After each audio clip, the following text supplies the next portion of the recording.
இந்த ரைஸ் பார்க்குறதுக்கு எவ்வளோ அழகாக இருக்குது பாருங்கள். அதே போல் சாப்பிட்றதுக்கும் செம டேஸ்ட்டாக இருக்கும். நீங்கள் காலையில் எழுந்து டிஃபன் பாக்ஸ் கட்டுறதுக்கு ரொம்ப ஈஸியாக இருக்கும். அதே போல் சட்டுன்னு முடிச்சிடலாம். இப்போ இந்த ரைஸ் ரொம்ப ஈஸியாக எப்படி செய்யுதுன்னு பார்க்கலாம். இப்போ ஒரு பாத்திரத்தில் சோயா வேகிற அளவுக்கு தண்ணி வச்சுடுங்க. தண்ணி இந்த அளவுக்கு நல்லா சூடாகட்டும். நான் 100 கிராம் சோயா எடுத்திருக்கேன். இந்த அளவுக்கு தண்ணி கொதிக்கும் போது இந்த சோயாவை நம்ம இதில் சேர்த்துடலாம். அப்படியே ஒரு 3 நிமிஷத்துக்கு வேக வைக்கலாம். நடுவில் கலந்து விடுங்க. நான் ஒரு 3 நிமிஷத்துக்கு வேக வச்சுருக்கேன். நல்லா பஞ்சு போல் வெந்திருக்கு பாருங்கள். இதை போல் தான் இருக்கணும். இப்போ இதில் இருக்க தண்ணியை வடிகட்டி எடுத்து வச்சுக்கலாம். இதை போல் வடிகட்டிட்டு இது கூடவே பச்சை தண்ணி ஊற்றி நல்லா கழுவி எடுத்துருங்க. கொஞ்ச நேரம் ஆறுனதுக்கப்புறம் இது ஒரு பீஸாக எடுத்து நல்லா பிழிஞ்சு எடுத்துக்குங்க. உள்ளே தண்ணி நிறைய இருக்கும். இதை போல் பிழிஞ்சு எடுத்துக்கணும். இப்போ ஒரு மிக்ஸி ஜார் வச்சுக்கலாம். 2 டீஸ்பூன் அளவுக்கு மிளகு சேர்த்துடலாம். கூடவே 1/2 டீஸ்பூன் அளவுக்கு சோம்பு சேர்த்துடலாம். சின்னதாக ஒரு 4 துண்டு இஞ்சி, கூடவே ஒரு 7 பல்லு பூண்டு. இதெல்லாம் சேர்த்துட்டு தண்ணி விடாமல் அப்படியே அரைச்சி எடுத்துக்குங்க. இந்த அளவுக்கு கொரகொரப்பாக அரைச்சி எடுத்துக்குங்க. இப்போ ஒரு கடாய் வச்சுக்கலாமா. கடாய் சூடானதும் ஒரு 3 டேபிள் ஸ்பூன் அளவுக்கு எண்ணெய் சேர்த்துடலாம். எண்ணெய் சூடானதும் 1/2 டீஸ்பூன் கடுகு சேர்த்துடலாம். கூடவே ஒரு 1/4 டீஸ்பூன் அளவுக்கு ஜீரகமும் சேர்த்துடலாம். கடுகு வெடிக்கும் போதே 2 பச்சை மிளகாய் பொடியை நறுக்கினது இதை சேர்த்துடலாம். கூடவே கொஞ்சமாக கருவேப்பிலை சேர்த்துக்கலாம். இந்த டைமில் அடுப்பு தீ ஃபுல்லாகவே குறைச்சிடுங்க. ரொம்ப லோவாக இருக்கணும், அந்த அளவுக்கு வச்சுக்கோங்க. நம்ம அரைச்சி வச்சுருக்க மிளகு, இஞ்சி, பூண்டு இதை சேர்த்துடலாம். இதில் தண்ணிலாம் சேர்க்காதீங்க. 1 நிமிஷத்துக்கு அப்படியே வதக்கி விடுங்க. ஏன்னா நம்ம பச்சையாக தான் அரைச்சிருக்கோம். அதனால் 1 நிமிஷத்துக்கு நல்லா வதக்கி விட்டுருங்க. நல்லா இதோட வாசனை நல்லா கமகமன்னு வரும். அது ஒரு வதக்கி விட்டால் போதும். இப்போ அது கூடவே 1 டீஸ்பூன் அளவுக்கு மிளகாய் தூள் சேர்த்துக்கலாம். உங்களுக்கு காரம் எப்படி தேவைப்படுதோ நீங்கள் அதுக்கேற்ற மாதிரி சேர்த்துக்கலாம். 1 டீஸ்பூன் அளவுக்கு மல்லித்தூளும் சேர்த்துக்கலாம். கூடவே ஒரு 3/4 டீஸ்பூன் அளவுக்கு கரம் மசாலா சேர்த்துக்கலாம். 1 டீஸ்பூன் அளவுக்கு காஷ்மீர் மிளகாய் தூள் சேர்த்துக்கிறேன். இது வெறும் கலருக்காக தான். நீங்கள் தேவைப்பட்டால் சேர்த்துக்கலாம், இல்லைனா விட்டுடலாம். காரம் ரொம்ப கம்மியாக இருக்கும். கூடவே தேவையான அளவு உப்பும் சேர்த்துடலாம். உப்பு காரம் உங்களுக்கு எப்படி தேவைப்படுதோ அதுக்கேற்ற மாதிரி நீங்கள் சேர்த்துருங்க. எல்லாம் சேர்த்துட்டு நல்லா கலந்து விட்டுருங்க. இந்த அளவுக்கு நல்லா கலந்து விட்டுட்டு நம்ம வேக வச்ச மீல் மேக்கர் தண்ணி நல்லா வடிகட்டி எடுத்துருங்க. இப்போ சேர்த்துடலாம். சோயா சேர்த்துட்டு நல்லா கலந்து விடுங்கம்மா. இந்த அளவுக்கு நல்லா கலந்துட்டு இது கூடவே கொஞ்சமாக இந்த அளவுக்கு தண்ணி தெளித்து விடுங்க. தண்ணி தெளிச்சுட்டு நல்லா கலந்து விட்டுட்டு ஒரு 5 நிமிஷம் நம்ம மூடி வைக்கலாம். நடுவில் எடுத்து கலந்து விடுங்க. பாருங்கம்மா, 5 நிமிஷம் ஆயிடுச்சு. நம்ம பார்க்கலாம். எவ்வளோ சூப்பராக இருக்குது பாருங்கள். இந்த அளவுக்கு நல்லா கலந்துருங்க. இந்த டைமில் நல்லா பொடியை நறுக்கி கருவேப்பிலை சேர்த்துடலாம். இது கூடவே பொடியை நறுக்கின கொத்தமல்லியும் சேர்த்துடலாம். இதெல்லாம் சேர்த்து நல்லா ஒரு கலந்து விட்டுருங்க. இந்த அளவுக்கு நல்லா மிக்ஸ் பண்ணிவிட்டு நான் பாஸ்மதி ரைஸ் எடுத்து இந்த அளவுக்கு நல்லா உதிரியாக வடித்து வச்சுருக்கேன். நீங்கள் எந்த ரைஸ் வேணாலும் எடுத்துக்கலாம், ஆனால் உதிரியாக வடிச்சுக்குங்க. உங்களுக்கு எவ்வளோ ரைஸ் தேவைப்படுதோ நீங்கள் அதுக்கேற்ற மாதிரி நீங்கள் ரைஸ் வடித்து வச்சுக்கலாம். இப்போ கொஞ்சம் கொஞ்சமாக சேர்த்து கலந்துக்கலாம். பாருங்கள், இன்னும் கூட சாதம் கலக்கலாம். இந்த டைமில் அடுப்பு நீங்கள் ஆஃப் பண்ணிவிடுங்க. ரைஸ் உடையாத மாதிரி நல்லா கலந்து விடுங்க. பார்க்குறதுக்கு எவ்வளோ சூப்பராக இருக்குது பாருங்கள். இது லஞ்ச் பாக்ஸாக கூட கட்டி கொடுக்கலாம். ரொம்ப ஈஸியான டிஷ்ஷு. வீட்டில் சோயா இருந்தாலே போதும். காலையில் யாருக்காக இருந்தாலும் லஞ்ச் பாக்ஸாக கட்டி கொடுக்கலாம். அந்த அளவுக்கு ரொம்ப ஈஸியாக இருக்கும். டேஸ்ட்டும் ரொம்ப நல்லாயிருக்கும். அவ்வளோதாம்மா, சோயாவை வச்சு ஒரு சூப்பரான ரைஸ் ரெடி. இந்த சாதம் செஞ்சு கொடுத்து பாருங்கள். இன்னும் கொஞ்சம் இருக்கான்னு கேட்டு வாங்கி சாப்பிடுவாங்க. ஏன்னா அந்த அளவுக்கு டேஸ்ட்டு ரொம்ப சூப்பராக இருக்கும். அதே போல் பசங்களுக்கு இந்த சாதம் லஞ்ச் பாக்ஸாக கட்டி கொடுத்தீங்கன்னா மிச்சம் வைக்காமல் சாப்பிட்டு வருவாங்க. இப்போ ரொம்ப ஈஸியாக எப்படி செய்யுதுன்னு பார்க்கலாம். கடாய் சூடானதும் ஒரு 3 டேபிள் ஸ்பூன் அளவுக்கு எண்ணெய் சேர்த்துடலாம். எண்ணெய் சூடானதும் ஒரு 1/2 டீஸ்பூன் அளவுக்கு உளுந்தம்பருப்பு சேர்த்துடலாம்.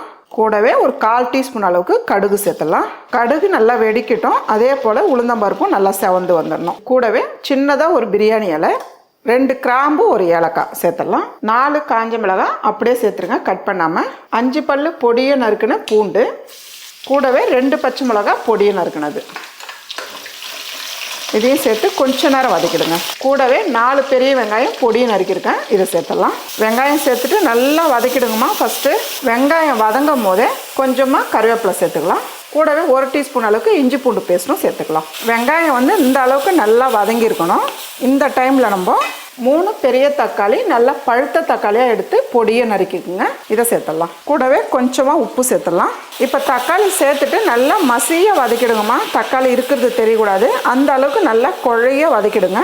இந்த அளவுக்கு வதக்கிட்டு கொஞ்ச நேரம் மூடி வைங்க. தக்காளி வந்து நல்லா குழஞ்சிடும். 2 நிமிஷம் ஆயிருக்குமா, நம்ம பார்க்கலாம். பாருங்கள், தக்காளி வெங்காயம் நல்லா வெந்திருக்கு பாருங்கள். 1-2 தக்காளி முழுசாக இருந்தால் இதை போல் கொத்தி விடுங்க. இந்த அளவுக்கு வதக்கிட்டு அடுப்பு தீ வந்து குறைச்சி வச்சுடுங்க. 1 டீஸ்பூன் மிளகாய்த்தூள் சேர்த்துடலாம். உங்கள் காரத்துக்கு ஏற்ற மாதிரி நீங்கள் சேர்த்துக்குங்க. மல்லித்தூள் 1 டீஸ்பூன் சேர்த்துடலாம். 1/2 டீஸ்பூன் அளவுக்கு ஜீரகத்தூள், 1/4 டீஸ்பூன் அளவுக்கு மஞ்சத்தூள். உப்பு வந்து சாதம் வடிக்கும் போதே நீங்கள் கொஞ்சம் சேர்த்துட்டிங்கன்னா இதில் சேர்க்கும் போது ரொம்ப கம்மியாக சேர்த்துக்குங்க. தேவையான அளவு உப்பு. நல்லா மிளகாய்த்தூள் வாசனை போகிற அளவுக்கு 1-2 நிமிஷத்துக்கு நல்லா கலந்து விடுங்க. இந்த அளவுக்கு நல்லா மிக்ஸ் பண்ணி கலந்துட்டு சும்மா 1 நிமிஷத்துக்கு மூடி வச்சா போதும். பாருங்கள், 1 நிமிஷம் ஆயிருக்கு, நம்ம பார்க்கலாம். இப்போ வந்து நல்லா மிக்ஸ் பண்ணிவிடுங்க. கூடவே பொடியை நறுக்குன்னு கொத்தமல்லி நிறையவே சேர்த்துக்குங்க. நல்லா இந்த அளவுக்கு கலந்துருங்க. சாதம் வந்து வடிச்சிட்டு கொஞ்ச நேரம் ஆற வச்சுடுங்க. இந்த அளவுக்கு நல்லா உதிரியாக வடித்து எடுத்து வச்சுக்கோங்க. இப்போ ரைஸ் சேர்த்துக்கலாம். இப்படி எடுத்து இப்படி மேலவே இப்படி சேர்த்துருங்க. ரைஸ் வந்து எந்த ரைஸாக இருந்தாலும் பரவாயில்ல, நல்ல ஒரு அகலமான கரண்டி வச்சு இப்படி நல்லா கிளறி விடுங்க. அப்போ தான் வந்து ரைஸ் உடையாமல் இருக்கும். இந்த டைமில் நீங்கள் ஸ்டவ் ஆஃப் பண்ணிடலாம். நான் வந்து ஒரு 2-3 பேர் சாப்பிட்ற அளவுக்கு செய்கிறேன். நீங்கள் வந்து அதிகம் பேர் சாப்பிட்றீங்கன்னா வெங்காயம் தக்காளி கொஞ்சம் கூடுதலாக கட் பண்ணிக்கோங்க. நல்ல ஒரு டேஸ்டான, எல்லாருக்கும் லஞ்ச் பாக்ஸ் கட்டி கொடுக்குற மாதிரி ஒரு சூப்பரான தக்காளி சாதம் ரெடி. பசங்க கீரை சாப்பிட மாட்டுறாங்களே அப்படின்னு நீங்கள் கவலைப்பட்டீங்கன்னா இந்த ரைஸ் செஞ்சு கொடுத்து பாருங்க. கீரையில தான் செஞ்சாங்கன்னு தெரியாமல் சாப்பிட்டு வருவாங்க. அந்த அளவுக்கு டேஸ்ட்டு ரொம்பவே சூப்பராக இருக்கும். இப்போ ரொம்ப ஈஸியாக எப்படி செய்யுதுன்னு பார்க்கலாம். இப்போ ஒரு பேன் வச்சுக்கலாமா. பேன் சூடானதும் 1 டேபிள் ஸ்பூன் அளவுக்கு மிளகு சேர்த்துடலாம். இது கூடவே 6 காஞ்ச மிளகாய் காரத்துக்கு ஏற்ற போல், 6 பல்லு பூண்டு, இது 3 சேர்த்து ஓரளவுக்கு நல்லா வரப்பட்டு எடுத்துக்கோங்க. இந்த அளவுக்கு வரப்பட்டால் போதும். ரொம்ப வந்து செவந்து வர அளவுக்கு வறுக்காதீங்க. இதை ஒரு பிளேட்டுக்கு நம்ம மாற்றிக்கலாம். இப்போ அதே கடாயில் கொஞ்சமாக நெய் சேர்த்துருங்க. நான் வந்து ஒரு 1.5 கைப்பிடி அளவுக்கு முருங்கைக்கீரை எடுத்துருக்கேன். நல்லா கழுவிட்டு சுத்தம் பண்ணி எடுத்து வச்சுருக்கேன். இப்போ இந்த கீரை இதில் சேர்த்துடலாம். கீரை வந்து கழுவிட்டு நல்லா காய வச்சுடுங்க. ஃபேன் காற்றுலே காய வச்சுடுங்க. இப்போ வந்து இந்த முருங்கைக்கீரை வந்து இந்த நெய்யிலே நல்லா வதக்கிடலாம். நெய்யில் வதக்கி நம்ம பொடி பண்ணும் போது முருங்கைக்கீரையோட பச்சை வாசனை வராமல் இருக்கும். இந்த அளவுக்கு வதக்கினா போதும். கொஞ்ச நேரம் அப்படியே ஆறட்டும். இப்போ ஒரு மிக்ஸி ஜார் வச்சுக்கலாமா. நம்ம வறுத்து வச்சுருக்க காஞ்ச மிளகாய், மிளகு, பூண்டு நல்லா ஆறி இருக்கு. இதை சேர்த்துட்டு இதை வந்து நல்லா ஒரு பவுட்ரு பண்ணி எடுத்துக்கலாம். பாருங்கள், ஃபஸ்ட்டு வந்து இந்த அளவுக்கு அரைச்சி எடுத்துக்கோங்க. இப்போ இது கூடவே நம்ம வதக்கி வச்ச முருங்கைக்கீரை ஆறுனதுக்கப்புறம் இதையும் சேர்த்து, முருங்கைக்கீரை சேர்த்துட்டு ரொம்ப நைஸாக அரைக்காதீங்க, 1 பாதியமாக அரைச்சி எடுத்துக்கோங்க. அவ்வளோதான். இந்த அளவுக்கு அரைச்சி எடுத்தால் போதும். நம்ம வந்து முருங்கைக்கீரை அப்படியே வறுத்தோமா உங்களுக்கு வந்து பவுடராக வரும். நான் வந்து நெய் விட்டு வதக்குறதுனால இந்த அளவுக்கு தான் வரும். ஆனால் வந்து நெய் விட்டு வதக்கணுமா முருங்கைக்கீரையோட பச்சை வாசனை நமக்கு வராமல் இருக்கும். இப்போ ஒரு கடாயில் 1 டீஸ்பூன் அளவுக்கு நெய் சேர்த்துடலாம். கூடவே 2 டேபிள் ஸ்பூன் அளவுக்கு எண்ணெய் சேர்த்துடலாம். ஒரு 1/4 டீஸ்பூன் அளவுக்கு ஜீரகம் சேர்த்துடலாம். கூடவே ஒரு 10-15 முந்திரி எடுத்துக்கலாம். முந்திரி சேர்த்துட்டு கொஞ்ச நேரம் முந்திரி நல்லா செவந்து வரட்டும். நீங்கள் முந்திரி சேர்க்கலைன்னா முந்திரிக்கு பதில் வேர்க்கடலை கூட சேர்த்துக்கலாம். இது கூடவே 10 பல்லு பூண்டு எடுத்து பொடியை நறுக்கியிருக்கேன், இதை சேர்த்துக்கலாம். ஒரு துண்டு இஞ்சி எடுத்து பொடியை நறுக்கியிருக்கேன், இதையும் சேர்த்துக்கலாம். கூடவே 3 பச்சை மிளகாய், இதையும் சேர்த்துக்கலாம். இதெல்லாம் சேர்த்து நல்லா வதக்கிடுங்க. ஃபஸ்ட்டு இந்த அளவுக்கு நல்லா செவந்து வர டைமில் 2 பெரிய வெங்காயம் பொடியை நறுக்கியிருக்கேன், இதையும் சேர்த்துக்கலாம். வெங்காயம் சேர்த்து கொஞ்ச நேரம் நல்லா வதக்கிடுங்கம்மா. ஃபஸ்ட்டு வெங்காயம் இந்த அளவுக்கு நல்லா வதங்கி வர டைமில் பொடியை நறுக்குன்னா ஒரு தக்காளி, இதையும் சேர்த்து நல்லா வதக்கிடுங்க. இந்த டைமில் கொஞ்சமாக உப்பு போட்டுக்குங்க, அதிகமாக போடாதீங்க. கூடவே ஒரு 3 சிட்டிக்கு அளவு மஞ்சள்தூள் சேர்த்துக்கலாம். வெங்காயம் தக்காளி நல்லா வதங்கினதுக்கப்புறம் கொஞ்சமாக பீன்ஸ் சேர்த்து கட் பண்ணி வச்சுருக்கேன், இதை சேர்த்துக்கலாம். நீங்கள் நீளமாலும் கட் பண்ணிக்கலாம், இல்லை குட்டி குட்டியாக வேணுனாலும் கட் பண்ணிக்கலாம், நம்மளோட விருப்பம் தான். அதே அளவுக்கு கேரட் பீன்ஸ் சேர்த்து நல்லா ஒரு 3/4 பாகத்துக்கு மேலே நல்லா வேகணும். அந்த அளவுக்கு நல்லா வதக்கிடுங்க. பாருங்கம்மா, பீன்ஸு கேரட் சேர்த்து ஒரு 2 நிமிஷத்துக்கு நல்லா வதக்கியிருக்கோம். நல்லா ஒரு 3/4 பாகத்துக்கு நல்லா வெந்து வந்திருக்கு. இந்த அளவுக்கு தான் இருக்கணும். பீன்ஸு கேரட் வந்து ரொம்ப குழைய வேகக்கூடாது. இது கூடவே இப்போ நம்ம அரைச்சி வச்சுருக்க முருங்கைக்கீரை மசாலா சேர்த்துக்கலாம். இதை சேர்த்து நல்லா கலந்து விட்டுருங்க. இந்த மசாலா சேர்த்து ரொம்ப நேரம் வதக்க வேண்டியது கிடையாது. ஏன்னா வந்து நம்ம முருங்கைக்கீரை நெய்யில் வதக்கி தான் அரைச்சிருக்கோம். அதே போல் மிளகாலாம் வந்து வறுத்து தான் நம்ம அரைச்சிருக்கோம். இந்த அளவுக்கு வதக்கினா போதும். இப்போ வந்து அடுப்பத்தையும் ஃபுல்லாக குறைச்சிடுங்க. நான் வந்து 1.5 கப்பு பாஸ்மதி ரைஸ் எடுத்து வடித்து வச்சுருக்கேன். இந்த சாதம் வந்து நீங்கள் எந்த ரைஸில் வேணாலும் செய்யலாம். ஆனால் வந்து வடிக்கிறது மட்டும் நல்லா உதிரியாக வடித்து எடுத்துக்கோங்க. இப்போ கொஞ்சம் கொஞ்சமாக சேர்த்துக்கலாம். சேர்த்துட்டு நல்லா அப்படி கலந்து விடுங்க. நம்ம வந்து பொரியல் பண்ணி கொடுத்தோமா குழந்தைங்க வந்து விரும்பி சாப்பிட மாட்டாங்க. இதை போல் நீங்கள் ரைஸ் பண்ணி கொடுத்தீங்கன்னா ரொம்பவே நல்லா விரும்பி சாப்பிட்ருவாங்க.